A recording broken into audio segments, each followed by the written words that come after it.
তামুলপুৰ জিলা কোচ ৰাজবংশী সন্মিলনীৰ তৃতীয় দ্বিবাৰ্ষিক অধিৱেশনৰ সফল সামৰণি।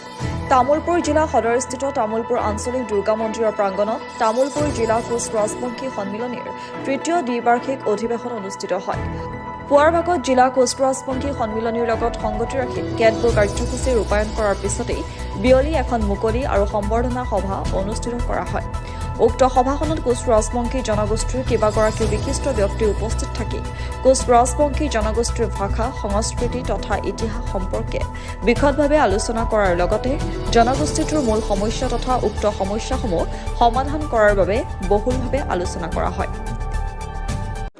আমাৰ আজি তামুলপুৰ জিলা কোচ ৰাজবংশী সন্মিলনীৰ তৃতীয় দ্বিবাৰ্ষিক অধিৱেশনত যথেষ্ট গুৰুত্বপূৰ্ণ কেইটামান বিষয় আলোচনা হৈছিল আৰু সেই হিচাপে আমাৰ পুৰণা কমিটি পদত্যাগ কৰি নতুন এখন শক্তিশালী তামুলপুৰ জিলা কোচ ৰাজবংশী সন্মিলনী নামকৰণেৰে সন্মিলনী গঠন হ'ল।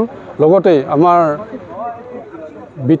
BTR অঞ্চলত বসবাস কৰি থকা কোচ ৰাজবংশী জনগোষ্ঠীটোৱে যিমানখিনি সমস্যাৰ সন্মুখীন হৈ আছে তাক নিবাৰণৰ কাৰণে আলোচনা হৈছিল আৰু সেই হিচাপে আমাৰ কোচ ৰাজবংশীসকলে আমাৰ ভূমিৰ অধিকাৰ, আমাৰ ভাষিক অধিকাৰ সাব্যস্ত কৰাৰ কাৰণে লগতে আমাৰ যিটো বহুদিনীয়া দাবী জনজাতিকৰণ এই তিনিটা বিষয়ৰ ওপৰত যথেষ্ট পৰ্যালোচনা হৈছিল আৰু চৰকাৰক আমাৰ এই মঞ্চৰ দ্বাৰা দাবী জনাব বিচাৰোঁ যাতে চৰকাৰে আমাৰ দাবীসমূহ মানি লৈ কোচ ৰাজবংশী জনগোষ্ঠীটোক অন্য জনগোষ্ঠীৰ লগত সম পৰ্যায়েৰে আগবাঢ়ি যোৱাত সহায় কৰে।